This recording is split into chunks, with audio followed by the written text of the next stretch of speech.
The council chamber was huge. Thousands of alien beings filled the seats, each one different from the next.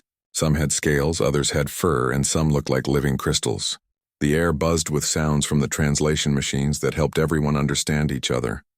Ambassador Carrick stood at the center stage. He was tall and had 4 eyes that looked angry. He belonged to a powerful alien race called the Venlari.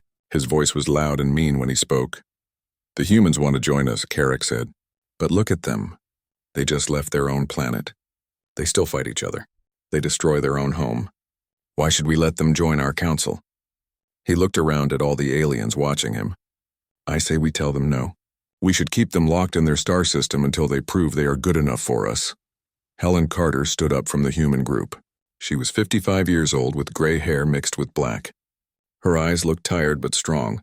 Next to her sat Jake Morrison, a soldier who had seen many battles on Earth before humans went to space.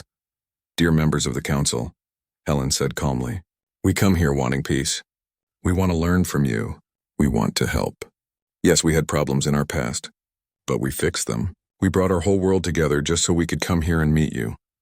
Loud clicking sounds came from one section of aliens. The translator said they were laughing at her. Carrick raised one of his arms. "The council will now vote." Every single alien voted against humans. Not one said yes, but it got worse. The council said humans could not travel past their own sun. They had to stay trapped in their small corner of space. The aliens would watch them like parents watch bad children. Jake leaned close to Helen as they picked up their things. "They don't know what they just did." "No," Helen said quietly, looking at the mean faces all around them. "They really don't." As they walked out, an old alien came up to them in the hallway. He looked ancient and wise. His people were called the Corvin, and they were one of the oldest races in the galaxy. His name was Elder Tom. "Ambassador Carter," he said in a soft voice, "my people studied your history. We know what humans can do when someone pushes them too hard. I tried to warn the others, but they would not listen to me." Helen looked at him with interest.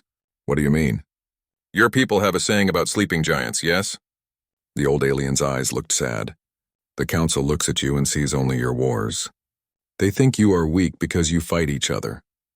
They don't understand that those fights made you strong. They made you tough." "What are we?" Jake asked. "Survivors," Elder Tom said. "You create new things when you need them. You fight and never give up." He put his old hand on Helen's shoulder. "I hope the council learns to respect you before they test you. I read about your wars, Commander Morrison. I studied how you went from splitting atoms to flying between stars in just a few decades. If the galaxy pushes humanity, it will learn something it forgot long ago." "What is that?" Helen asked. "What it means to fight to stay alive." The elder walked away slowly, leaving the 2 humans standing alone in the empty hall. His words felt heavy in the air. 3 months passed. The Venlari put their warships around Earth's sun. They said it was for safety, but everyone knew the truth. It was to show humans who was boss. It was meant to make humans feel small and scared. On Earth, in a new building in Geneva, General Linda Hayes looked at a hologram showing the alien ships around their star system. Other human leaders sat around a big table with her. "They gave us orders," President Marcus Webb said, reading from a message. "We must destroy our spaceships. We must let them search all our buildings. We can watch the council meetings but never vote or speak. Ever. So they want to own us," Linda said in a flat voice. Colonel Paul Grant shook his head. He was in charge of space defense. "Our ships are not as good as theirs in a straight fight. Their energy weapons are much better than our railguns. Their shields can stop anything we shoot at them. Then we don't fight them straight," said Dr. Lisa Monroe. She was Earth's smartest scientist and made new weapons. "Not yet." Everyone looked at her. "Tell us more," Marcus said. Lisa showed them new images on the screen. "We studied the Venlari technology from far away. Their ships are strong, yes, but they only trust their shields. The metal under the shields is thin. They had peace for so long they forgot the first rule of fighting." "What rule?" Linda asked. "Always have a backup plan when your first defense breaks." Lisa smiled but looked serious. "Give me 6 months. Let me skip all the safety rules. I will make you something that cuts through their shields like they are not there." Marcus looked at the faces around the table. "If we do this, we can't go back. The galaxy will think we started the fight." "They already think we are primitive," Linda said. "At least this way they will respect us. Or they will kill us all," Paul added. Helen Carter had been quiet until now. She finally spoke. I spent 3 months trying to talk to them. The council won't answer our messages. The Venlari block our signals. They are not just trapping us. They are trying to make everyone forget we exist. She looked at the president. Sometimes peace only works when others know what war costs. Marcus sat quiet for a long time. Then he nodded. Dr. Monroe, you can do it. General Hayes, start making plans. Colonel Grant, get our ships ready for anything. He stood up. The Venlari think we are trapped in here with them. Let's show them they are trapped out there with us. The meeting ended. Jake Morrison stood at the window looking at the city below and the stars above. Up there somewhere, alien ships flew around their world, feeling sure they were stronger. He thought about what Elder Tom said. The galaxy forgot what it meant to fight to survive. Humans did not forget, and the aliens were about to learn a hard lesson. On one of the Venlari ships, Ambassador Carrick sat in his command chair. He felt proud. The humans were contained. They were powerless. Soon they would beg to serve the Venlari Imperium. His second officer came to him. Sir, our scans show the humans are building something. We don't know what it is. Carrick waved his hand like he was brushing away a fly. Let them build. What can primitives create that could threaten us? We are the Venlari. We have ruled this part of space for 10,000 years. No one challenges us. But deep in hidden labs on Earth and in secret stations around the solar system, human scientists worked day and night. They worked harder than they ever had before. They were building something new, something the galaxy had never seen. Dr. Lisa Monroe stood in her lab looking at test results on her screen. Her team had not slept much in weeks. But the numbers were good. The weapon would work. How long until the first test? Her assistant asked. 2 more months, Lisa said. Then we will see if we can really do this. Jake Morrison visited the lab one night. He found Lisa still working even though it was very late. You should rest, he told her.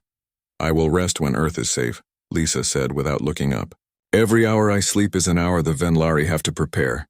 We need this weapon first. What if it doesn't work? Lisa finally looked at him. Her eyes were red from no sleep, but they were also fierce. Then we find another way. That's what humans do, Jake. We adapt. We overcome. We survive. The Venlari forgot that. Every species in the galaxy forgot that. But we are going to remind them, Jake nodded. He looked at the weapon plans on her screen. It looked simple, but he knew it was incredibly complex. If it worked, it would change everything. The Venlari are getting more aggressive, Jake said. They boarded 3 of our mining ships yesterday. They say they are searching for illegal weapons. Are the miners okay? Scared but alive. They had to do what the Venlari said. Our ships out there have no protection. Lisa's jaw got tight. Not for much longer. 6 weeks later, Helen Carter got a message. It came from Elder Tom, sent through secret channels that the Venlari did not know about. Ambassador Carter, the message said, I am sorry. The council voted again today. They decided to support the Venlari blockade. Most species are afraid of you. They see your weapons and your history, and they fear what you might become. Only a few of us tried to stop this. We failed. Please know that some of us believe in humanity. Some of us see your potential for good. But we are too few. Be careful. The Venlari plan to push you harder. If you resist, they will use it as an excuse to hurt you more. I wish I had better news. Helen read the message 3 times. Then she deleted it and sat in the dark thinking. The galaxy had made its choice. Now humanity had to make theirs. Submit or fight, beg or stand. Die slowly or risk dying quickly but with dignity. She knew what humans would choose. They always chose the same thing when backed into a corner. They chose to fight. 6 months after the blockade started, the Venlari became more bold. Their patrol ships flew deeper into the human solar system. Their scans became more invasive. Their messages became more threatening. They even started stopping human mining ships in the asteroid belt, claiming they needed to search for weapons. On Station Harmony, the largest human space station orbiting Earth, Commander Jake Morrison watched another boarding happen on his screens. The miners could do nothing but obey. The Venlari ships could blow them up with one shot. How much longer? He asked. Dr. Lisa Monroe looked up from her computer. Her eyes were red from months of almost no sleep. The first prototype is ready for testing. But Jake, you need to understand this weapon is dangerous. Not just to them, but to us too. The energy it makes is barely under control. Will it work? On paper, yes. It should create a quantum disruption field that will break down their shield harmonics. But we never tested it outside of computer simulations. Then let's test it, General Linda Hayes said as she walked into the command center. The Venlari just made things worse. They are demanding we hand over Dr. Monroe and her whole research team for questioning about treaty violations. Treaties we never even signed. Lisa's face went white. If they get this research, they won't, Linda interrupted her. President Webb authorized a field test. We do it now, or we start giving them our people for alien interrogation. The test location was a remote area past Neptune's orbit. A Venlari patrol ship called Contact 12 stayed in position there, far from the inner planets. It was a smaller ship, but still powerful enough to destroy anything humans had built so far. Captain Nicole Barnes commanded the DSV Ranger, a deep space vessel fitted with the new weapon system. Her crew of 50 people was the best humanity had. They were all volunteers who knew they might die if the weapon failed. All stations report ready, her second officer, Lieutenant Chris Palmer, announced. Nicole opened a communication channel. This is Captain Barnes to Station Harmony.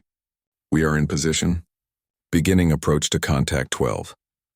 On Harmony, Jake watched the tactical screen with held breath. Next to him, Lisa's fingers moved quickly over her computer, watching every reading from the experimental weapon. The Ranger moved closer. As expected, the Venlari ship immediately sent them a warning to go back. Nicole ignored it. The alien ship's weapons began charging.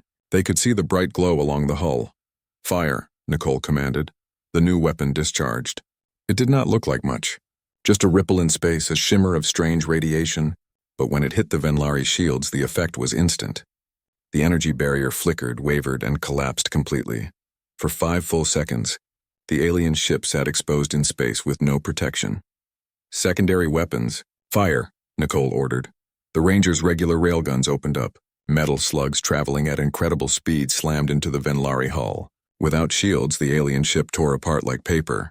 Air vented from a dozen holes. The vessel drifted dead in space. On Harmony, the command center went silent for a moment, then people started cheering. It worked, Lisa whispered. It actually worked, but Linda's face was serious. That was one ship. They have hundreds in our system. And now we just started a war. She was right. Within hours, the Venlari response came, not with words, but with action. 20 ships moved toward the Ranger's position. Get her out of there, Jake urged. But Nicole was already moving. The Ranger's engines fired, pushing the ship into a hard burn back toward the inner system. The Venlari chased them, their faster ships closing the distance. Weapon recharge time? Nicole asked. 12 minutes, Chris replied. They will be in firing range in 8. Nicole's jaw tightened. Engineering, can we speed that up? Not without risking a core breach, Captain. They were not going to make it. Everyone on the Ranger knew it. Everyone watching from Harmony knew it. Then from the asteroid belt, 3 more ship signatures appeared. The DSV Guardian, DSV Defender, and DSV Valiant. These were the only other ships with working new weapons. They had been hiding in secret, waiting for exactly this moment. Captain Ryan Cooper of the Guardian opened a channel. Ranger, this is Guardian. We have your back. All ships, coordinate fire on my mark. The 3 ships positioned themselves in a defensive formation. As the Venlari ships got closer, their weapons charging, Ryan gave the order. 3 weapons fired at the same time at different targets. 3 more Venlari ships lost their shields. This time, the aliens stopped their attack and pulled back to regroup. But the message was clear. Humanity could fight back. On the bridge of the Venlari flagship, Ambassador Carrick watched the tactical display in shock. How is this possible? They are primitives.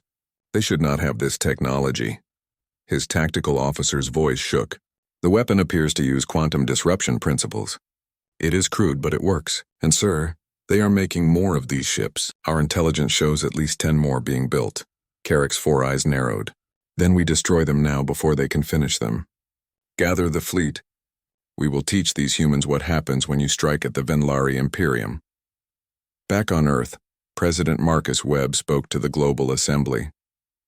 The chamber was filled not just with Earth's leaders, but with holographic images of people from humanity's colonies on the Moon, Mars, and the asteroid belt.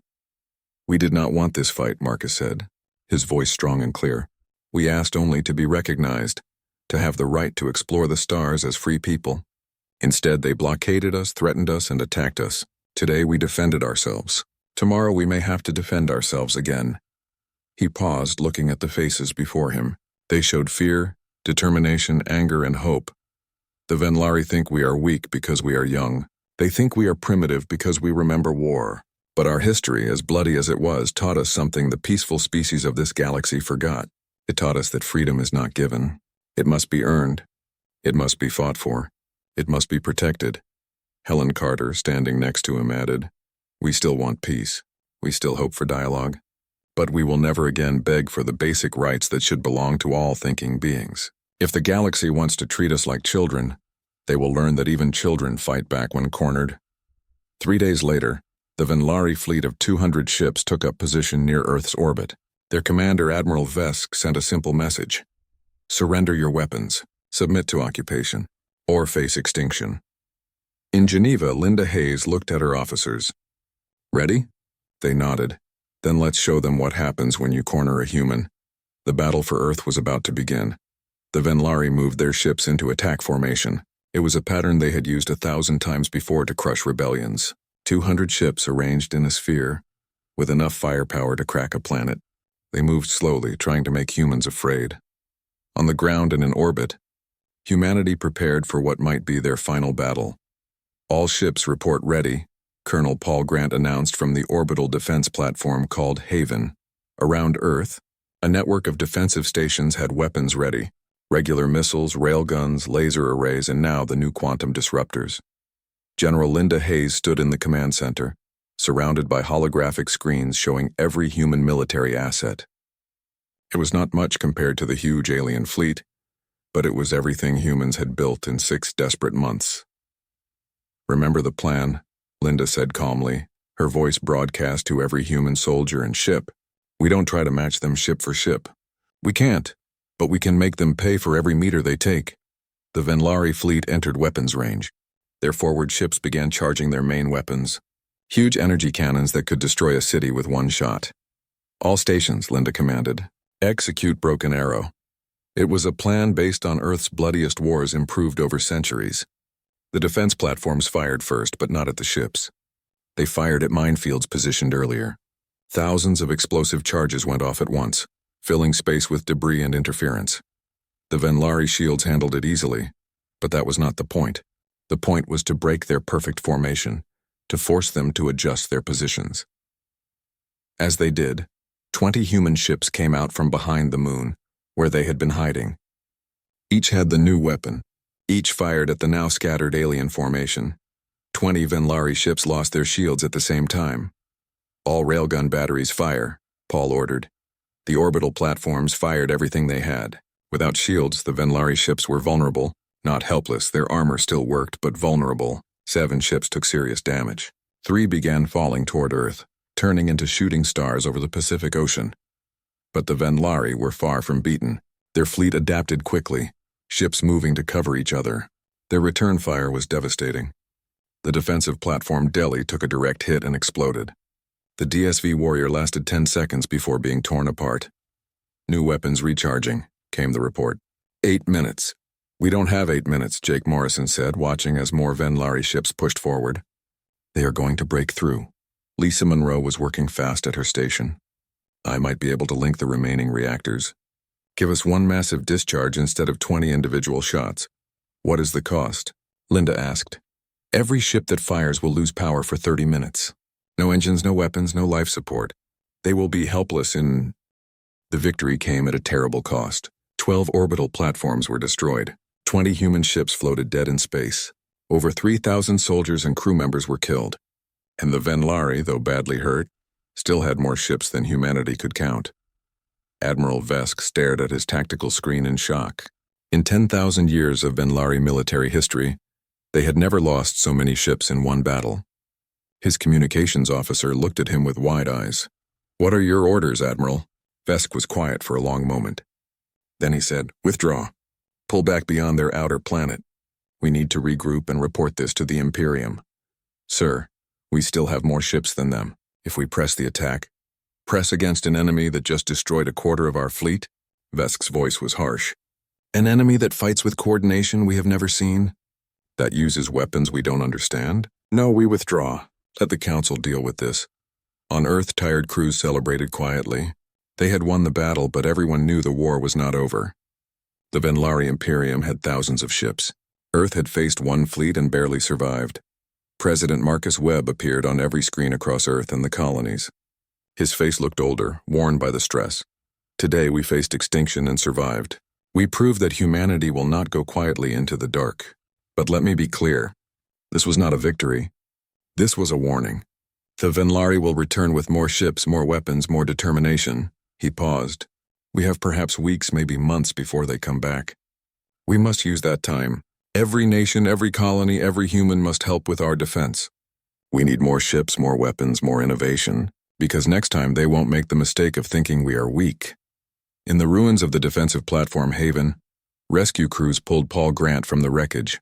He had stayed at his post until the last moment, directing the defense even as his station broke apart around him. His legs were crushed, but he was alive. As medics worked on him, he looked up at the stars where the Venlari fleet was retreating. We hurt them, he whispered. We actually hurt them? Yes, sir, a young medic replied. We did. Good, because they are going to come back angry, and we need to be ready. On the Venlari flagship, now limping toward the edge of the system, Ambassador Carrick got a priority message from the Galactic Council. It was Elder Tom. I warned you, the old alien said simply. I told you what would happen if you pushed them. They are primitives. Carrick shouted. They should have been crushed. They are survivors, Tom replied. And you just taught them that the galaxy is hostile. You gave them a reason to innovate, to build weapons, to unite in ways they never have before. Do you understand what you have done? For millions of years, the galaxy has been peaceful because no one remembered how to truly fight. Now you reminded one species, and they are very good at it. The Imperium will not accept this defeat. We will return with such force, and they will be ready, Tom interrupted. Each time you attack, they will learn. They will adapt. They will grow stronger. I studied their history, Carrick. They went from flying in simple aircraft to splitting atoms in 40 years, from atoms to fusion in 70 more. Do you know what they will accomplish in the time it takes your Imperium to build another fleet? Carrick was silent. I will try once more to convince the Council to seek peace, Tom said. But I fear it is too late. You have awakened something the galaxy has not seen in ages, and when this is over, if any of us survive, we will have only ourselves to blame. The message ended, leaving Carrick staring at the stars. 3 months passed. Earth transformed completely. Every factory, every resource, every brilliant mind worked toward one goal. Survival. Dr. Lisa Monroe stood in what used to be a civilian spacecraft factory. Now it made warships. The assembly lines ran all day and night, building ships at an incredible rate. We are at 43 completed ships, she told General Linda Hayes during a tour. Another 60 being built. But it's not just numbers. Each new ship uses lessons from the battle. Better armor, backup systems, improved weapons that recharge faster and hit harder. Will it be enough? Linda asked. Lisa looked at the warship being built in front of them. The DSV Defiance, a new heavy cruiser designed for fleet combat. Against 5,000 ships? No, but we are not planning to fight them in open space. In orbit, Commander Jake Morrison supervised new defensive platforms being installed. But these were not just weapon platforms. They were part of a network that would turn the whole solar system into a fortress. The Venlari fight like they are on parade, Jake explained to his staff. Perfect formations, overwhelming firepower, standard tactics. They have been the dominant power for so long, they forgot how to adapt. We are going to make them pay for that. Captain Nicole Barnes, now commanding the upgraded DSV Ranger, studied battle simulations in her ready room. Her second officer, Chris Palmer, watched over her shoulder. The problem is numbers, Nicole said. Even with our new weapons, we can't be everywhere at once. They will spread us thin, force us to defend multiple points. Then we don't defend, Chris suggested. We attack. Nicole looked up. Explain. What if we don't wait for them to come to us? What if we take the fight to them before they can gather their fleet? It was a bold idea. Humanity had never launched an attack beyond their own system. But as Nicole thought about it, she smiled. We would need strike teams. Fast ships with the new weapons. Hit their staging areas, disrupt their supply lines. It's dangerous. Everything about this war is dangerous. Nicole pulled up a star chart. But if we can delay their assembly, give our factories more time, we might have a real chance. The plan, called Operation Home Run, was approved by President Marcus Webb after long debate. 12 strike teams, each with 3 ships, would go beyond the solar system to hit Venlari staging areas. It was humanity's first offensive military action among the stars. Captain Ryan Cooper, recovered from his ordeal on the Guardian, was given command of Strike Team Alpha. Their target was a Venlari supply depot 20 light-years from Earth. "Remember," Ryan told his small fleet as they prepared to jump, "we are not trying to win a big battle. Hit fast, hit hard, and get out before they respond. Our goal is disruption and delay."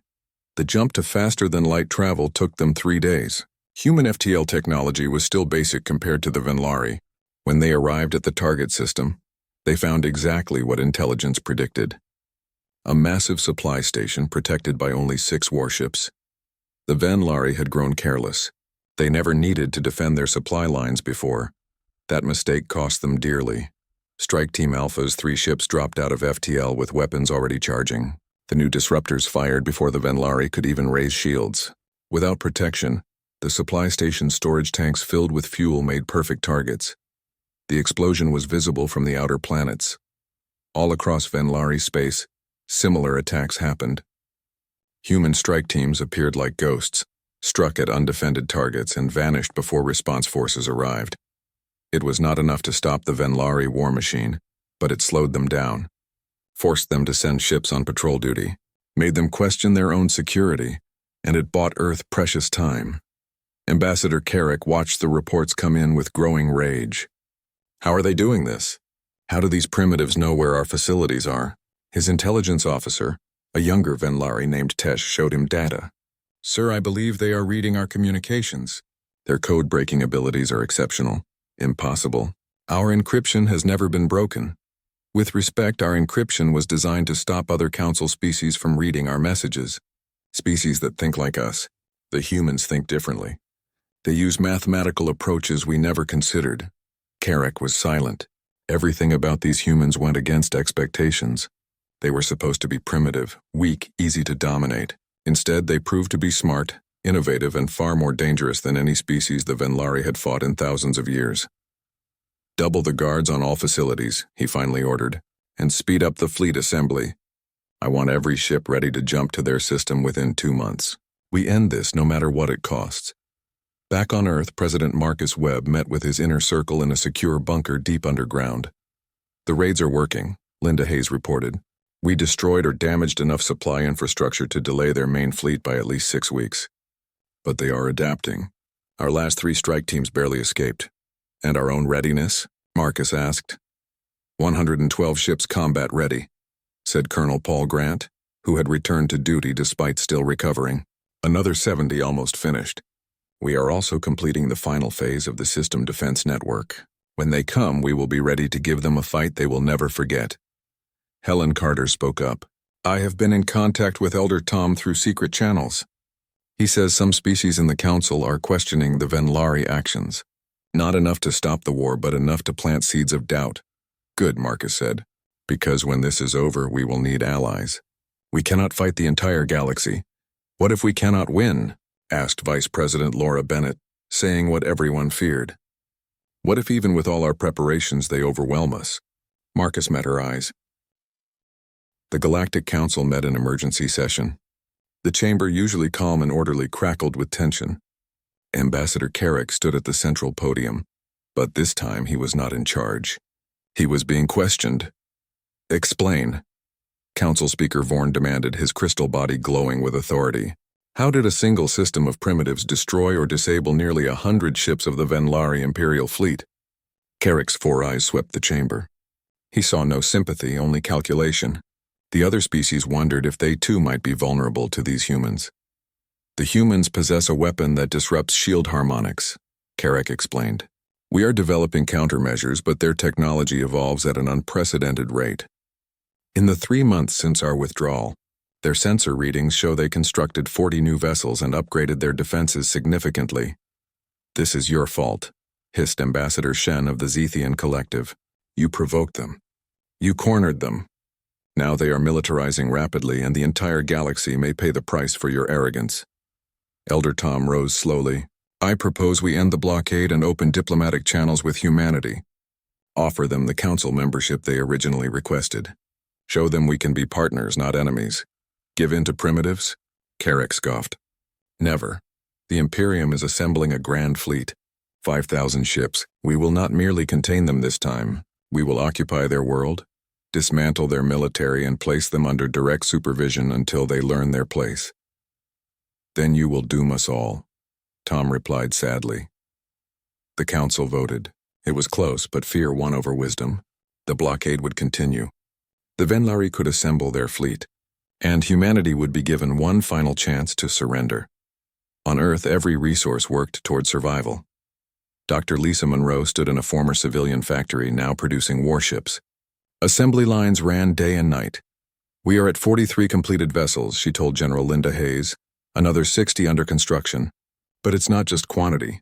Each new ship uses lessons from the battle. Better armor, backup systems, improved weapons that recharge faster and hit harder. Will it be enough? Linda asked. Lisa looked at the warship being built. The DSV Defiance, a heavy cruiser designed for fleet combat. Against 5,000 ships? No, but we are not planning to fight them in open battle. The plan was bold. 12 strike teams would venture beyond the solar system to hit Venlari staging areas before the main fleet could assemble. It was humanity's first offensive action among the stars. Captain Ryan Cooper commanded Strike Team Alpha. Their target was a supply depot 20 light-years from Earth. Remember, Ryan told his small fleet, we are not trying to win a pitched battle. Hit fast, hit hard, and get out. Our goal is disruption and delay. The jump took 3 days. When they emerged, they found a massive supply station protected by only 6 warships. The Venlari had grown careless. Strike Team Alpha's 3 ships attacked before the Venlari could raise shields. The supply station's fuel tanks exploded in a blast visible across the system. All across Venlari space, similar attacks happened. Human strike teams appeared, struck, and vanished. It slowed the Venlari war machine and bought Earth time. Ambassador Carrick watched reports flood in with rage. How are they doing this? How do these primitives have such accurate intelligence? His officer Tesh pulled up data. Sir, they are intercepting our communications. Their code-breaking abilities are exceptional. Impossible. Our encryption has never been broken. Our encryption was designed to prevent council species from reading messages. Species that think like us. The humans think differently. They use mathematical approaches we never considered. Carrick was silent. Everything about humans defied expectations. They were resourceful, innovative, and dangerous. Double the guards, he ordered. Speed up fleet assembly. I want every ship ready within 2 months. We end this no matter the cost. President Marcus Webb met with his leaders in a secure bunker. The raids are working, Linda reported. We delayed their fleet by 6 weeks. But they are adapting. Our last teams barely escaped. Our readiness? Marcus asked. 112 ships ready, Paul Grant said. Another 70 almost done. The defense network is completing final phase. When they come, we will be ready. Helen Carter spoke. Elder Tom says some council species are questioning the Venlari. Not enough to stop the war, but enough to create doubt. Good, Marcus said. We will need allies after this. We cannot fight the entire galaxy. What if we lose? Vice President Laura Bennett asked the feared question. Marcus met her eyes. Then we make them remember us. Every species will know what it costs to enslave humanity. He stood. But we won't lose. We have something they don't. What? Laura asked. We remember how to fight for survival. There is no more dangerous opponent than someone fighting for their home. 6 weeks later, sensors detected them. 5,000 Venlari warships approaching Earth. The largest armada ever assembled. Humanity's final test arrived. Linda Hayes watched the display. They are cautious. Scanning for mines, checking for traps. Good, she said. Let them be cautious. Let them think we are trapped. Nicole Barnes commanded the DSV Ranger, flagship of humanity's fleet. 111 other ships orbited nearby. Not much compared to 5,000, but crewed by volunteers ready to defend Earth. All ships ready, Chris Palmer announced. Execute Phase 1. Human ships scattered throughout the system, not toward the Venlari, but to prepositioned coordinates. Admiral Vesk watched suspiciously. What are they doing? Why scatter? Unknown. It appears tactically wrong. It's a trap. Scan for hidden ships, platforms, anything. The Venlari slowed further. Exactly what humanity wanted. They are buying it, Jake said. Every hour they waste gives us time. Dr. Lisa Monroe was on Titan, Saturn's largest moon. Teams made final adjustments to the Saturn array. It looked like satellites orbiting the gas giant but contained advanced technology. Will it work? Dr. Peter Brooks asked nervously. In theory, Lisa replied. We never tested at this scale, but the math is sound. When activated, the array generates a quantum disruption field large enough to cover Saturn and its moons. Any Venlari ship entering loses shields. If calculations are wrong, we wasted 6 weeks and massive resources. But if it works, she smiled grimly, we have the biggest trap in military history.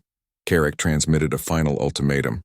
His image appeared on every screen, eyes cold with determination. People of Earth, this is your last chance. Surrender now and your species continues under Venlari supervision. Resist and you will be annihilated. You have 1 hour. Marcus Webb's response was brief. He stood in ruins of the Delhi platform, a memorial to the dead. Ambassador Carrick, for months you underestimated humanity. You thought us primitive, weak, ready to break. Every assumption was wrong. We reject your ultimatum. We will never surrender. If you want Earth, take it. I promise the cost will be higher than you imagine. Carrick's expression hardened. Then you chose extinction. Fleet, advance. Show no mercy. The armada surged forward, abandoning caution for overwhelming speed. They would crush humanity in one devastating assault. Here they come, Jake said. All stations prepare Operation Checkmate. The Venlari fleet divided. 1,000 ships headed for Earth. Another 1,000 secured the asteroid belt. A third group advanced on Mars. 2,000 stayed in reserve, textbook strategy. Overwhelming force that won 1,000 wars. But this was not a textbook war. As lead elements passed Jupiter, humanity struck. Scattered human ships dismissed as fleeing suddenly converged. Each group targeted different parts of the formation. Weapons firing in coordinated salvos. 300 Venlari ships lost shields in 30 seconds. All ships. Conventional weapons free, Nicole commanded. Make every shot count. Human vessels fired, accelerated to maximum speed, and broke away before Venlari could concentrate fire. Hit-and-run warfare on massive scale. But Venlari learned. Ships positioned for overlapping fire. When humans broke away, they ran into kill zones where multiple vessels targeted them. The DSV Valiant exploded. The DSV Defiance succumbed to concentrated fire. Human ships were picked off one by one. They are boxing us in, Chris warned.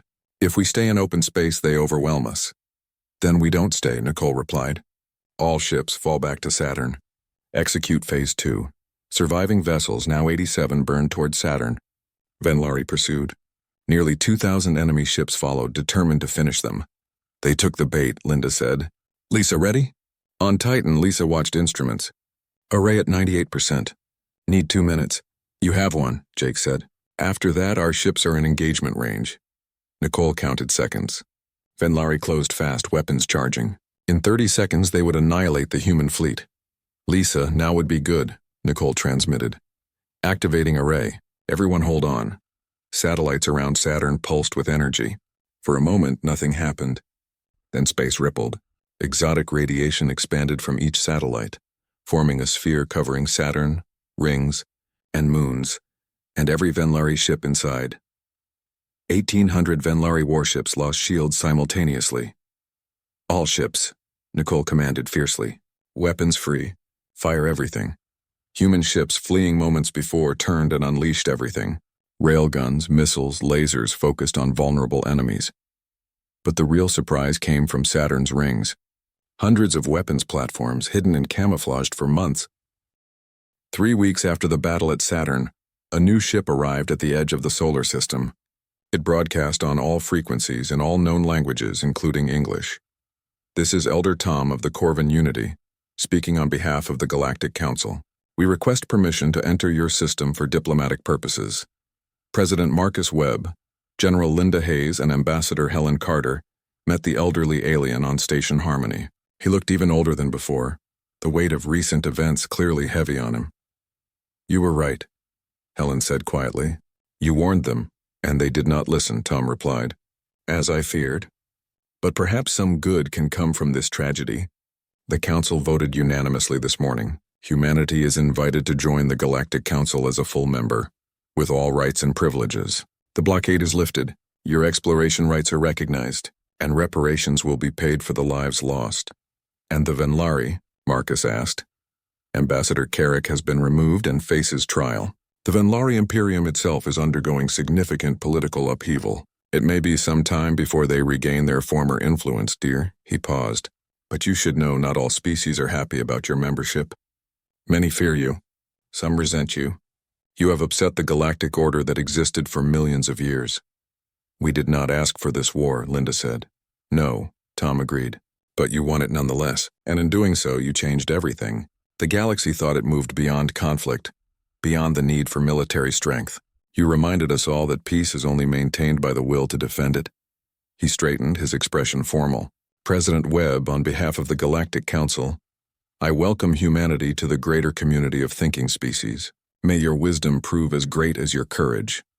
Marcus shook the alien's hand. We come in peace. We always have. But if peace fails...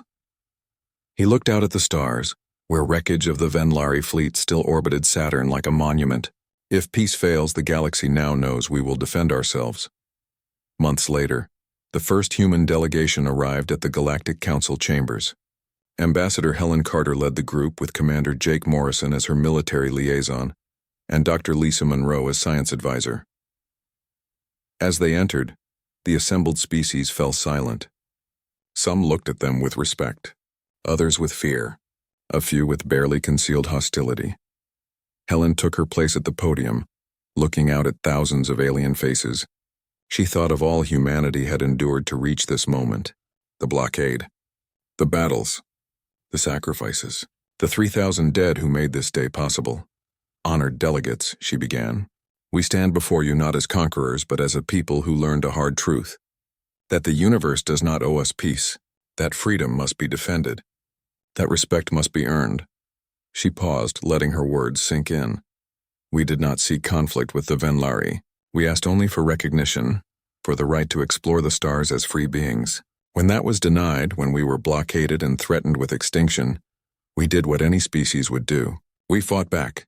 Some of you fear us now. You wonder what humanity will do with the military power we demonstrated. Let me be clear. We desire peace. We seek cooperation and mutual understanding. We hope to learn from you and to contribute to galactic society. She looked directly at the Venlari delegation, where a new ambassador sat subdued and quiet.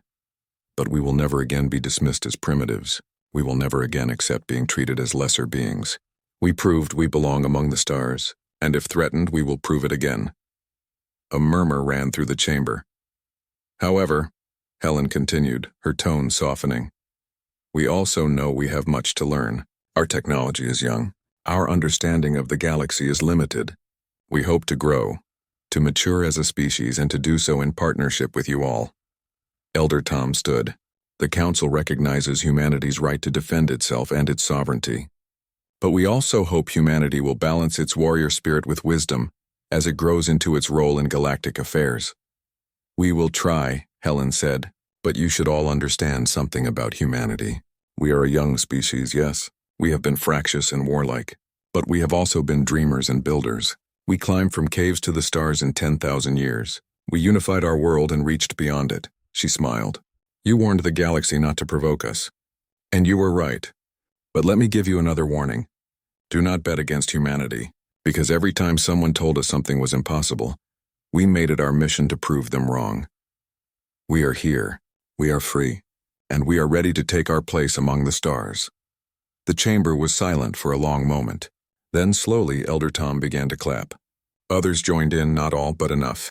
It was not roaring approval, but something more valuable. It was acknowledgement, recognition, respect. Humanity had arrived.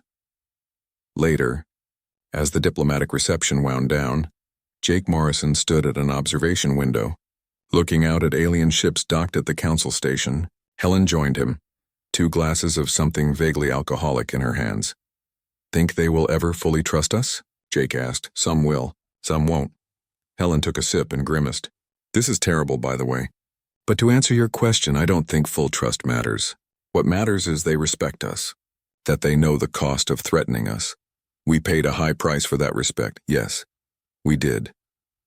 Helen was quiet. Do you think it was worth it? Jake looked back at the stars toward Saul's direction. 3,000 dead, billions in destroyed infrastructure, a war we never wanted. He turned to face her. But we are free. We are independent. Humanity has a future among the stars on our own terms. Yeah, Helen, it was worth it. Back on Earth in a military cemetery outside Geneva, rows of white markers stood in perfect formation. Each bore the name of a human who died defending their homeworld.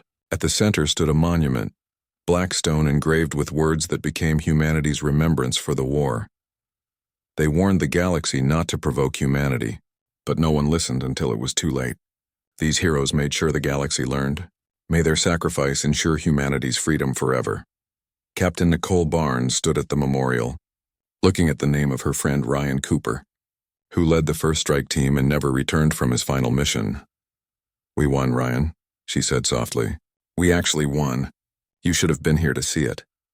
The stars above were the same stars that looked down on humanity's first ancestors millions of years ago. But now, for the first time, they were not distant mysteries. They were a frontier, a promise, a future that humanity earned with blood and courage and stubborn refusal to surrender. The galaxy learned its lesson. But in their arrogance, they provoked humanity instead of heeding the warning, and they would never make that mistake again. Across human space, from Earth to Mars to the asteroid colonies to the outer settlements, people looked up at the stars with new eyes. They were no longer trapped, no longer contained, no longer treated as children by ancient empires. They were equals. In the weeks that followed, human ships began venturing beyond the solar system freely for the first time. Exploration vessels, not warships, headed to nearby stars. Scientists eager to study alien worlds, diplomats ready to build relationships, traders looking for new opportunities. But every ship carried defensive weapons. Every captain knew the battle readiness protocols. Every crew member understood that freedom, once won, must be protected. Dr. Lisa Monroe returned to civilian research, but her work on quantum disruption technology continued. Not for weapons, but for peaceful applications, energy generation, medical devices, propulsion systems. The same innovation that saved humanity in war would now benefit them in peace. General Linda Hayes stepped down from military command, but remained an advisor. She established the Earth Defense Academy, training the next generation of officers and strategists. Her first lesson to every class was simple: hope for peace. Prepare for war. Never again will humanity be caught unprepared. Colonel Paul Grant, finally recovered from his injuries, became the chief architect of the solar system's permanent defense network. The platforms and arrays that won the Battle of Saturn became the foundation of a comprehensive shield around human space. "We don't build these to threaten anyone," he told critics who worried about militarization. "We build them so no one will threaten us." There is a difference. President Marcus Webb served out his term and chose not to seek another. He had aged years and months, the weight of war heavy on him, but he took pride in what humanity accomplished. At his farewell address, he stood before the Global Assembly one last time. "When I took this office, humanity was trapped in its own solar system, dismissed as primitives by species who had forgotten what it meant to fight for freedom. Today, we are members of the Galactic Council. Our ships explore the stars. Our voice is heard and respected across known space. But let us never forget the cost. 3,000 souls gave their lives so we could stand free. Billions of dollars, countless resources, years of fear and struggle. War is not glorious. It is not something to celebrate. It is something to remember, to learn from, and to avoid whenever possible. Yet when war comes, when freedom is threatened, when our very existence is at stake, I am proud that humanity will always stand and fight. We are survivors. We are innovators. We are warriors when we must be, and builders when we can be. To the next generation I say this: treasure the peace we won. Work tirelessly to maintain